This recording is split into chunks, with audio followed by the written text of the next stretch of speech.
Olá, turma, boa tarde. Vamos continuar o nosso assunto, ok? Agora saímos lá do reino Monera e estamos indo para o reino protista, ok? Vamos estudar sobre os protozoários, ok?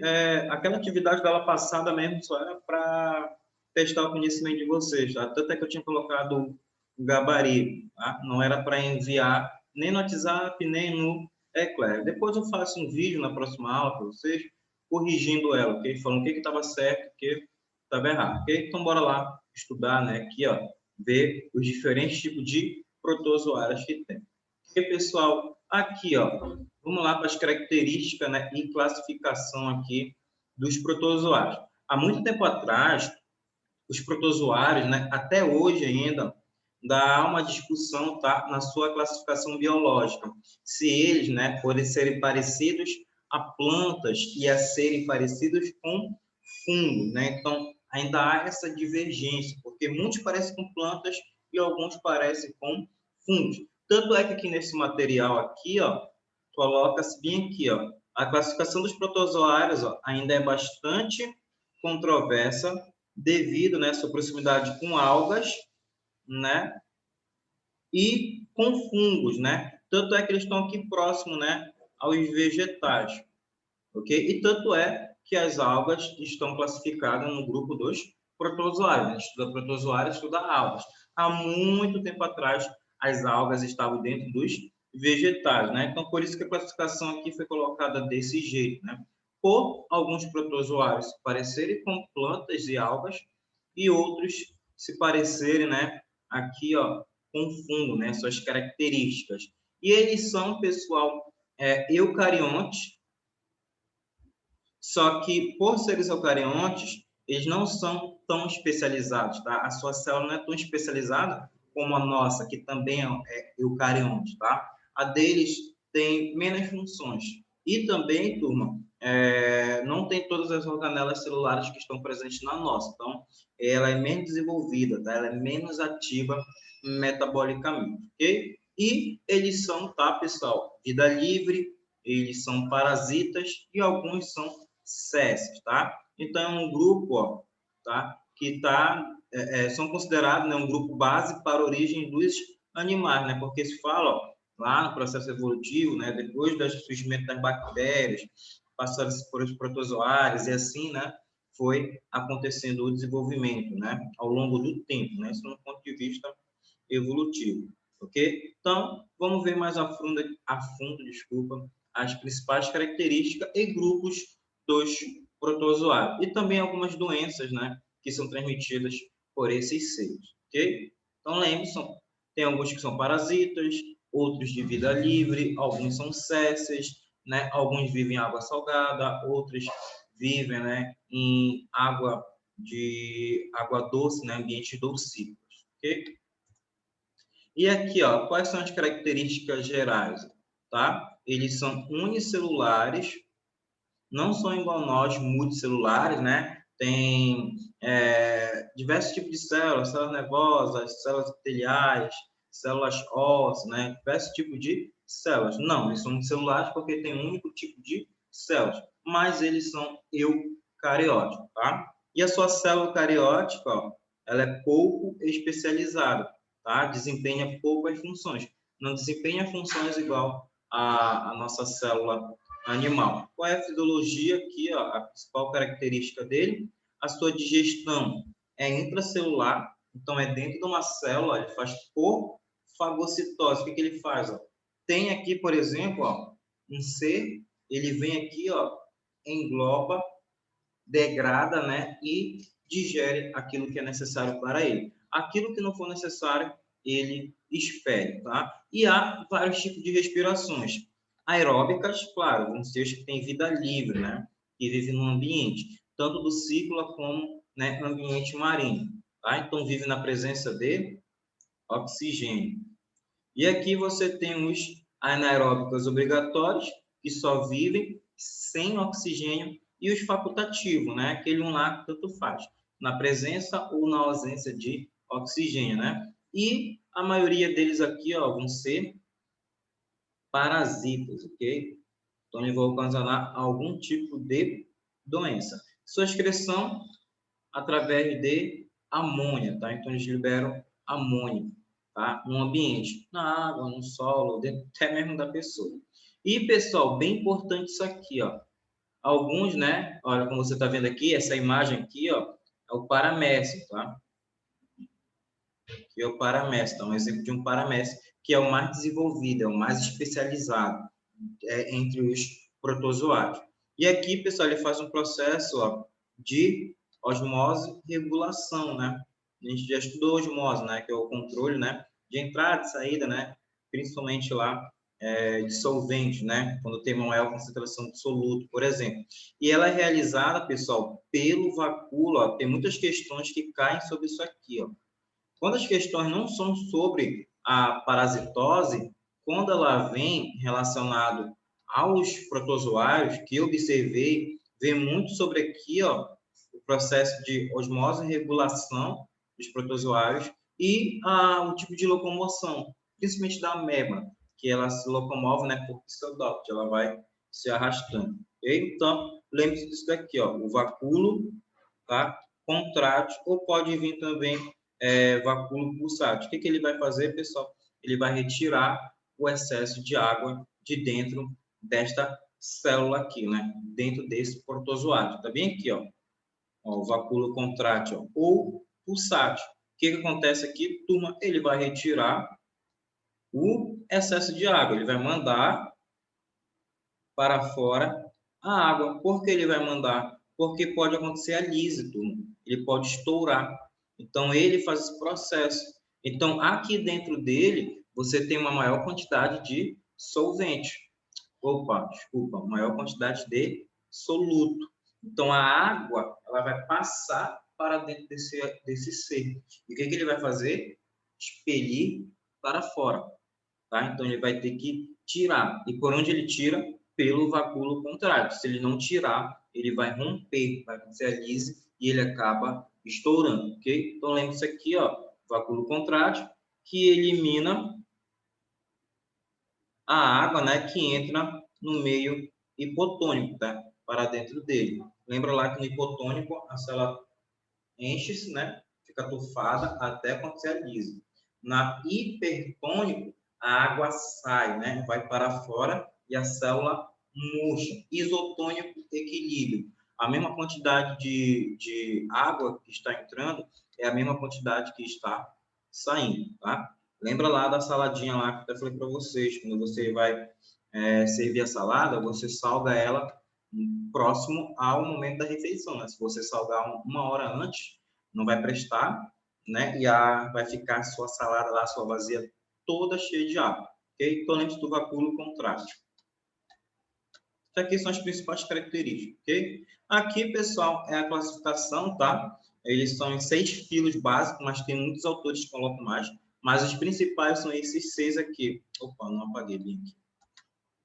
Que eu tenho o Rhizópodas, né? Que você vai encontrar as amebas, o Actinopodas, faraminíferos, apicomplexas, tá? Zomatigofora e Cilifora, tá? Que são possuídos de cílios. Então, tem Rhizópoda, tá? É importante você saber porque lá tem ameba, né? Causadora de doença. Você tem Actinopoda, tá? Aqui no Actinopoda são ambiente do ciclo, ambiente marinho, tá? Os faraminíferos também aqui, o apicomplexo, tá? Causadores de doenças, zoomastigofora, que são os flagelados, lá, o Trypanosoma crucis, né? E o ciliafora, né? Que são os ciliados, como a gente viu aqui agora, ó. Opa, quer voltar? Paramétrico. Okay? Então, vamos ver cada grupo aqui, pessoal. Um filo Rhizópoda, né? Ou Sarcodinha, você tem as amebas. Quais são as principais características aqui das amebas? Elas têm células ciliadas, ok? E, principalmente, turma, a sua locomoção ocorre, ó, na apostila que eu vou passar para vocês na próxima aula, a quinta-feira não tem porque é feriado, né? Pelos professores, ok? Mas aqui, ó, tá? A gente tem os pseudópodes, que é para locomoção. E vocês vão ver nessa apostila que eu vou passar para vocês, que cai muitas questões sobre essa locomoção. Como é que ele se locomove, né? Aí vai falar que através de pseudópodes, eles vão se arrastando. Vocês já assistiram Meninas Superpoderosas, quando vocês eram menores, né?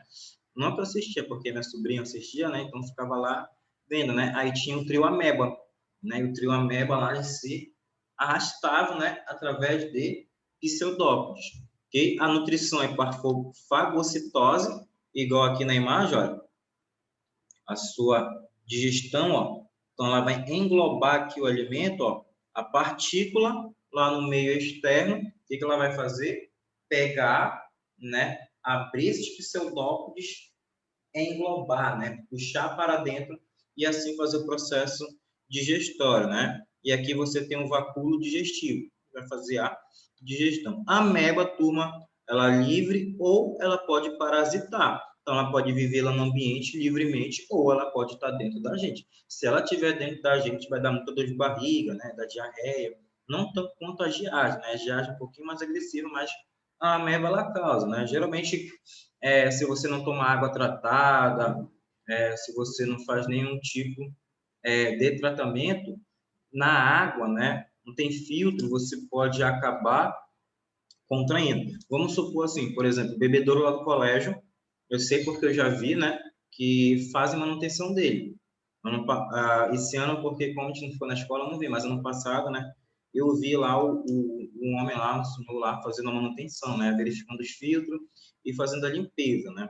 Mas, claro, tem gente que prefere comprar água mineral, né, tá correto também. Mas vamos supor que o bebedouro não fosse higienizado, não fosse limpado seus filtros. Provavelmente ia contrair ameba, né? Então, poderia trazer prejuízo para você, né? Acomete muito aqui na nossa região. Tem muitas pessoas com ameba. Tem quantos aqui na turma? Tem 30. Eu creio que um aí tem ameba e lombriga, né? Eu tenho certeza. Um daqui tem lombriga e ameba. Quanto tempo vocês tomaram remédio para verme? Remédio para ameba?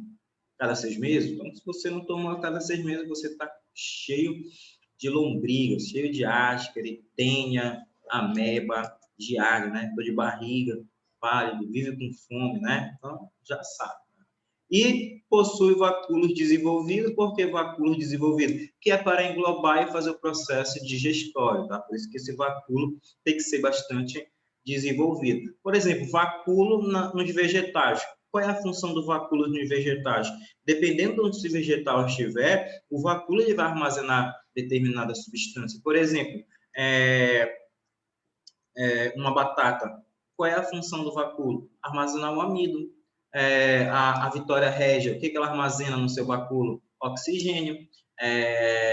Um cacto, o que ele vai armazenar? Água. Então, cada vacúolo ele é específico para determinado ser. Aqui, por exemplo, ó, é parte do processo digestório. Vacúolo, né, ó, digestório, ou o vacúolo contrátil, que é a torneirinha que vai expulsar a água, tá? E, pessoal, não possui carapaça, tá? Carapaça é o que os protege. E o mais conhecido é a enteroameba, né? Que causa a amebíase, ok? Então, você tem que fazer exame lá de fezes, né? Por isso que você faz exame de cocôzinho lá. Né? Eu lembro uma vez que, não sei se já aconteceu para você, eu trabalhava num postinho, né? Por isso que eu resolvi estudar. Eu falei, não, essa vida não é para mim, eu vou estudar. Né? Trabalhei como faxineiro. Aí o cara lá no Rosa Moito, aí o cara levou, acredito para vocês, o exame de ferro dele numa lata de leite ninho, aquelas grandinhas. A bichinha tava tufado. Quando o cara abriu lá, pô, merda para todo canto. Quem teve que limpar? Eu. Falei, não, sair disso daqui, que isso não é para mim, e vou estudar. Né? Ficar limpando merda dos outros. Ó, o actinopoda, tá? São os radiolares e os heliosaurários. Qual é a diferença de um para o outro, pessoal? É que tá, os radiolares, eles possuem essa cápsula protetora, aonde, né, os seus pseudópodes, eles são afiados, né? Eles são em forma de raios. Ó. Então, os seus pseudópodes não são igual das amebas, que é mole, né? Claro, deles aqui já são mais durinhos, ok? E eles vivem em ambiente marinho. Já aqui, ó, os heliozoários, eles não têm essa cápsula de quitina que o protege, tá? E ele aqui, ó, tá? Parece, por exemplo, uma estrela, né? Parece aquelas amoebas, né? Que as crianças brincam, mas com determinadas espículas. E muitos desses actinopoda aqui, pessoal, eles são importantes aqui no zooplâncton, tá? Eles fazem parte do zooplâncton. Lembra, turma, nos plâncton, você tem o zoo, né? E você tem os fito. Lembra lá que os zooplâncton são os seres, né? Seres vivos que vão ter lá larvas de crustáceos, de moluscos, de peixes, né? Você tem também aqui, ó, protozoários, né? Que são seres vivos. E os fitoplânctons, você tem lá algas, né? Que fazem um processo fotossintético. Então, não esqueçam, tá? Os fitoplânctons, eles ficam mais em cima, né? Já os zooplâncton um pouquinho mais embaixo, tá? E eles são importantes, né? No ambiente marinho. Tanto é que muitos zooplâncton se alimentam de fitoplâncton, né? Mas a quantidade reprodutiva de fitoplâncton é muito maior, tá? Então, o fitoplâncton é responsável pelo processo fotossintético e os zooplâncton lá são outros seres vivos, né? Larvas, como eu falei para vocês, de crustáceos, de moluscos, né? Alguns moluscos do ambiente aquático, né? Mas principalmente crustáceos, entre outros, né? Peixes, ok? E também protozoários.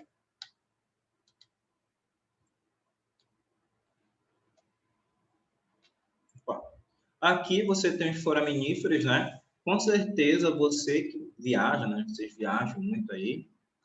Tem um aí que vive viajando, né? Na maionese. Ok? Aqui, ó. Você já deve ter encontrado esse, pessoal, na praia, né? Até na praia da Fazendinha lá, se você já foi banhar lá, você já deve ter encontrado, né? Ou seja, você sai tuíra, né? Seja, você faz assim, 3 quilos de tuíra, só coliformes fecais, né? Então, aqui, ó, os foraminíferos, né? Eles são importantes porque eles possuem uma carapaça de quitina, e essa carapaça de quitina, quando esses seres vão morrendo, ela vai se sobrepondo, né? Vai, tipo, fazendo aquele processo de assoreamento lá no fundo do mar. E isso, pessoal, foi tão importante, ó, que foi contido com a vasa, ó, que é uma rocha que foi importante, ó, para a construção das pirâmides, tá? Então, eles vão se assoreando e vão formando, né, pequenas rochas, uma grande quantidade de rochas no ambiente, né, marinho. E eles têm aqui, pessoal, essas perfurações na sua carapaça, aonde, né, seus pseudópodes, sua estrutura pode sair, ok? Então, você já deve ter visto, ó, são bem diminutos, ó, são bem pequenininhos aqui, ó. Você já deve ter encontrado um desse numa praia, se você fica andando por lá, mexendo, né? Se você é pessoal lá que fica meditando, né? Gosta de pegar as pedrinhas coloridas, colocar lá, né? Ter um repouso. Tá? Então, são os foraminíferos. Por exemplo, aqui, ó, a areia estrelada encontrada nas praias japonesas de Okinawa é composta de molúsculos, né? Fósseis de foraminíferos. A semelhança com certas conchas de molusco é impressionante. Ela é bem aqui, ó. Tá? Ele está falando dessa estrela aqui, ó. Os outros você pode encontrar aqui, ó. Essa conchinha aqui, ó, parecia de molusco. Já deve ter encontrado em alguma praia. Aqui, pessoal, o apicomplexa, tá? São esporozoários. Por que esporozoários? Porque eles parecem esporos, né? Eles não têm flagelo. O que eles têm? O complexo apical. Esse complexo apical, ele penetra na célula. Olha aqui, por exemplo, na imagem. O complexo apical penetrando, né, no eritrócito, né? Vocês sabem que os eritrócitos são as células vermelhas, né? Células sanguíneas, são as hemácias. Tá? Então, aqui, ó, penetrando, ó, no eritrócito, pelo seu complexo apical, tá? Ele lança lá, fura, né? E lá ele vai acabar contaminando essa célula, essa hemácia, né? Esse eritrócito, ok? Olha um exemplo aqui, ó. Plasmódio em processo de infecção de hemácias, né? E você vê o complexo apical. E o outro aqui, ó, toxoplasmose em uma célula hospedeira, tá? Toxoplasmose aqui na nossa região, ela é mais assim transmitida, viu, turma? Por fezes e urina de cachorro e gato, tá? Principalmente gato, né? Se você tem muito gato na sua casa, né? Ah, mas professor, ele é tudo higienizado. Tá, beleza, mas é aquele gato que foge, 3 dias depois ele volta todo arrebentado, apanhou na rua, né? Com o focinho dele, que a boca toda arrebentada. Aí você tem que ter cuidado, né? Porque você não sabe onde esse gato andou, né? Fugiu lá da sua casa, depois de 3 dias ele voltou. O bichinho todo lascado, né? Todo arranhado, todo gatanhado. Aí você tem que ter cuidado. Agora, se é aquele gato que fica na sua casa, aquele gato que você castrou, que ele fica bastante preguiçoso, né? Engorda.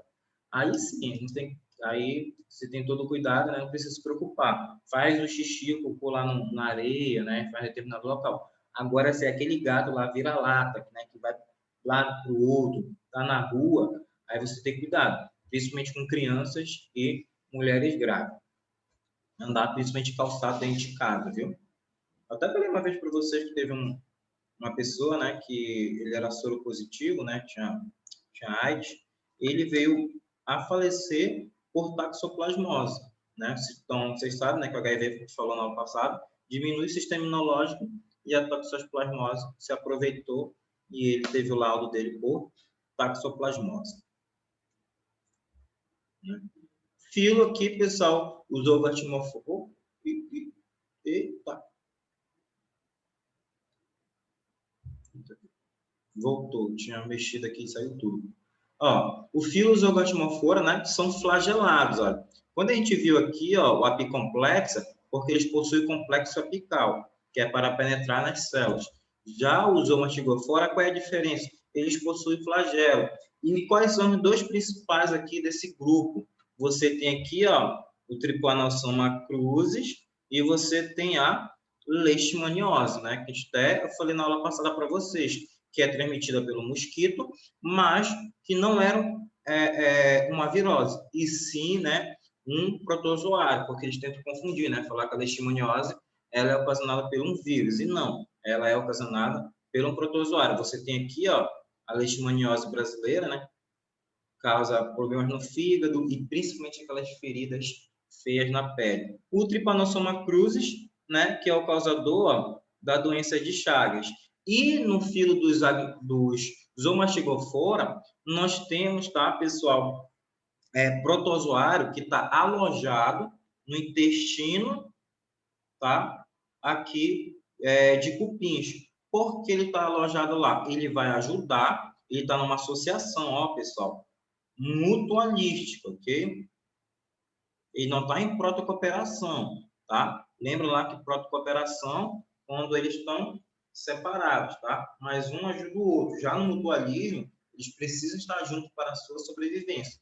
Então, esse protozoário, ele vai ajudar, ó, que o cupim consiga, ó, fazer a digestão da celulose. Então, quando dá cupim lá, você tem casa ali no Ariri, né? Aí, caramba, tá cheio de cupim aqui na madeira, que aí você tem que utilizar veneno, né? Tem que matar, né? Mas quem está fazendo aquela degradação daquela celulose da madeira lá, né, é o protozoário, para ajudar a quebrar e fazer com que ele consiga absorver. Sozinho ele não consegue, ok? Então ele precisa de ajuda. Então lembra que aqui nos Zoomastigofora que tem, né, um protozoário associado aos cupim, que ajuda o cupim a fazer a degradação da celulose, e você tem um Trypanosoma cruzi, né, que é a doença de Chagas, que ela pode acontecer coração, fígado, intestino. Por exemplo, turma, eu já falei para vocês, né, eu fiz uma cirurgia, né, que é megaesôfago, meu esôfago fechou. E o médico aqui em Macapá, em Belém, falou que era do Trypanosoma cruzi. Ele perguntou, onde é que tu estava? Tu estava tomando açaí, né? Porque tem essa associação com o açaí. Aí eu falei para ele, olha, eu fui para a FUA em 2008, aí desde lá, quando eu voltei, eu comecei a me engasgar, né? Eu não conseguia me alimentar direito, dava vontade de vomitar, eu me engasgava, me sufocava e vomitava. Só que isso foi se agravando com o tempo, né? Aí ele falou, aí eu fiz todos os exames, né? Fiz lá no LACEN, fiz lá em Belém, e deu negativo. Né? Não deu, mas os médicos, lá, pelo laudo dele, foi Trypanosoma cruzi, né? Que deveria ter fechado o meu esôfago. Aí eu fiz aqui em Macapá, né? O médico açougueiro não deu certo, foi Belém, dilatou, aí eu voltei a comer normal. Na época, turma, eu estava pesando 50 quilos. Tava só o aro. Né? Hoje, olha, eu estou com 73, né? Acho que isso é para outras. Se de fora, tá, pessoal, que são encilhados, você tem o principal aqui, ó, que é o paramétrico, que eu mostrei para vocês lá na imagem, tá? Da primeira lá, sobre as características gerais, aonde tem lá o vacúolo contrátil, tá? E aqui, pessoal, ciliados, porque eles possuem cílios para a sua locomoção, né?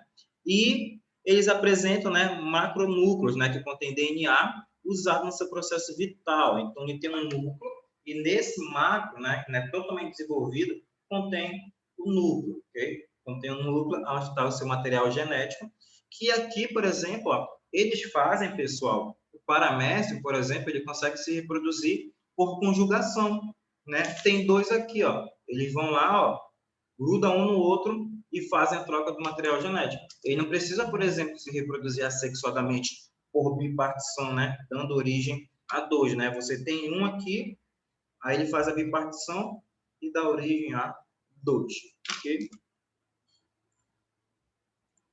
Aqui, ó, reprodução, como é na maioria, tá, pessoal? É divisão binária, você tem um e ele dá origem a outro, né? É igual na bactéria lá, pessoal, como eu falei, a divisão em dois, tá? E você tem divisão múltipla, né? Que um dá origem a vários, e você tem reprodução sexuada, ó, por conjugação. Quem é que faz, pessoal, essa conjugação? É aqui, tá? O paramécio, ó, dos ciliados. Lembre-se disso aqui, é ele que vai fazer esse processo aqui, ó, de conjugação. Tanto é que você está vendo aqui, ó, junta, né? Troca os seus microtúbulos, olha, vão trocar, que é para poder trocar o seu material genético, trocar o seu DNA. E assim, cada ser que nascer, ele vai ter um material genético de um e de outro. E caso haja mudança no ambiente, ele vai conseguir sobreviver.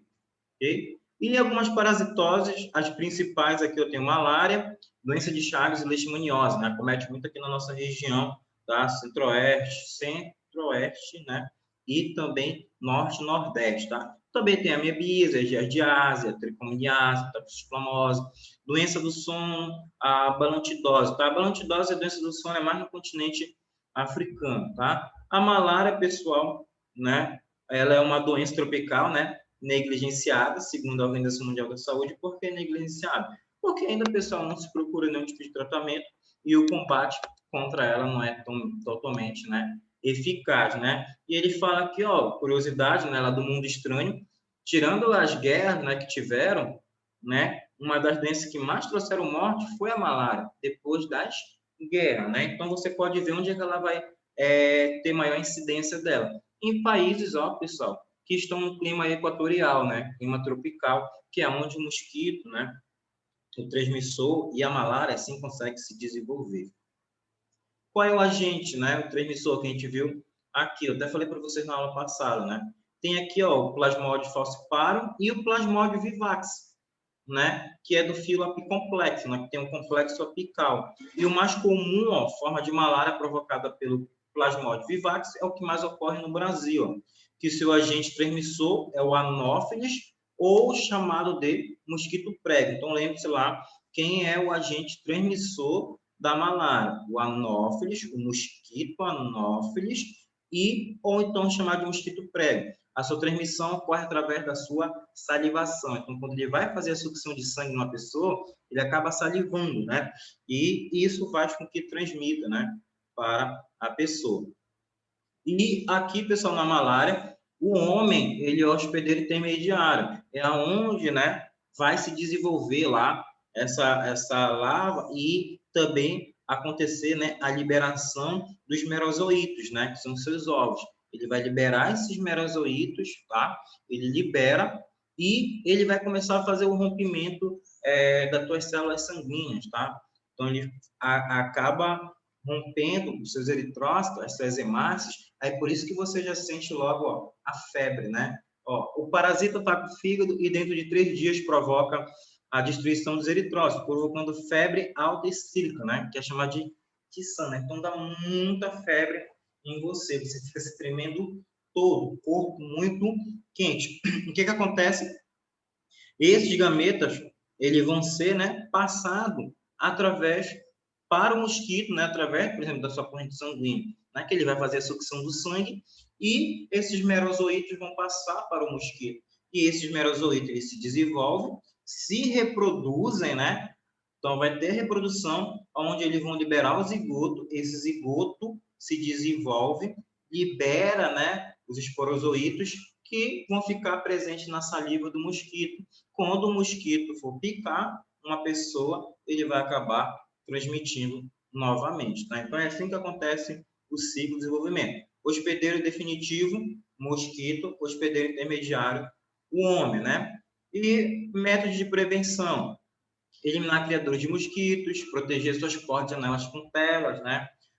Colocar mosquiteiro, né? E usar inseticidas, ok? E a doença de Chagas, né? Ela ocasiona a doença de Chagas, ocasionada aqui, ó, né? Pelo Trypanosoma cruzi, né?